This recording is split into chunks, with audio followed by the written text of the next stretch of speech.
Okay, everybody, so this is for the students that are studying the fugue and they're looking at writing a fugue for their composition. This is a basic plan so that you can map out where your elements are going to go. I suppose that's what your landmarks are going to be. So when you set up your score, you can actually set up your landmarks. So you have 4 voicings, 1, 2, 3, and 4. You might decide that subject or line 2 is going to have the subject. That's going to be in the tonic. You then say to yourself, okay, well, subject 3 is going to have the answer, or line 3 is going to have the answer. That's going to be in the dominant. I'm going to give voice 4 the subject in the tonic, and I'm going to give voice 1 the answer in the dominant, and that ends the end of the exposition. I know that I'm going to have counter subject material here. My counter subject is going to be here. My counter subject is going to be here. I know that here and here will be free material, and it will simply depend on what is happening above in the upper parts as to what notes I choose, because I need to pick something that's going to be harmonious with everything else. Remember, avoid 2s and 7ths unless you plan to suspend them. Intervals of seconds and sevenths are your suspensions that need resolving. So if you're going to suspend, that's fine, just make sure you resolve it. We then have our development section. That's where our modulation takes place. So keep it simple, okay? I'm going to do my circle of fifths. I'm going to do that on the way in. So I'm going to come into the development section. I'm going to be in the tonics. I'm going to be in the key of D minor, and I'm going to modulate to the key of F major using the circle of fifths. Once I'm in the key of F major, I'm going to hang around there for 4/8 bars. Then I'm going to start to get out of that, and I'm going to head back to D minor, and I'm going to use a pivot chord. I've already decided. And I'm going to use pivot chord 5, because in the key of F major, it's an A minor chord. In the key of D minor, it's an A major chord, and that's the 5th of the new key. So it's the easiest way to pivot out, so I'm going to use that. Then I get to my recapitulation, and I'm going to have my 4th voice do the subject in the tonic. I'm going to have the 2nd voice do the subject in the tonic. The 3rd voice is not going to come in until up here, and it's going to just have free material. I'm going to have the 4th voice come in down here with a pedal, and then I'm going to play these 2 off against each other. And then at the end, I'm going to end with a tierce picketing. So that's my simple basic plan. That's what I've decided I'm going to do.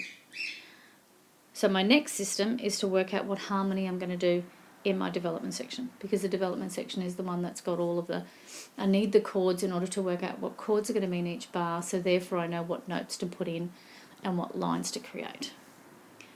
So now I go to the development section. My second screen, no, maybe over to my second screen. Hopefully this will record. So on my second screen, we're in 2 keys. We're in the key of D minor, so that's D, E, F, G, A, B flat, C sharp, and D. We're also in the key of F major, F, G, A, B flat, C, D, E, and F. Okay, numbers 1, 2, 3, 4, 5, 6, 7, and 8. So when we're doing a circle of fifths, I'm going from D minor. So D is the 5th of which chord? If D is 5, the first is G. Very good. So that's going to be G minor. I'm going to make it G minor because I have the B flat up in the D minor chord. So I'm going to make it G minor. G is the 5th of which? C. Now C here in the D minor is C sharp, but down here in the key of F major, it's actually a C natural. So I'm going to do a C chord, and so I'm now changing down into the key of F major. The C is the 5th of which chord? Well, it's the 5th of F. So lo and behold, all of a sudden I'm in the key of F before I even knew it. Now, the thing is that I could stop my circle of fifths there, but it's not terribly long. So I might decide to go for another 2 bars. So F is the key of B flat, is the 5th of B flat. Okay, I'm still in the key of F here. And then B flat is the 5th of E flat. So now we're starting to get into a little bit of a tricky territory. So I might decide at that point to go, I don't know if I want to continue the circle of fifths for too much longer.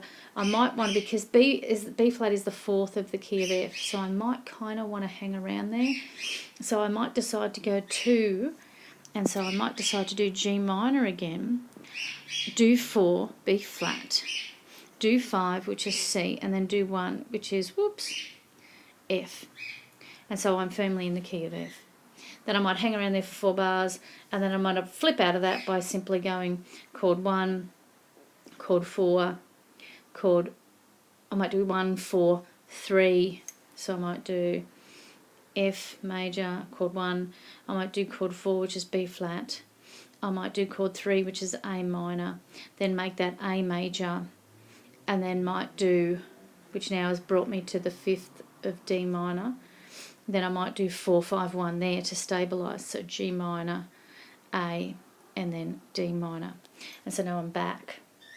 All right, so this setup here is crucial for you working out your harmony so that you learn how to flip from one key to the next, as in from one major to the minor, so you can find your relatives.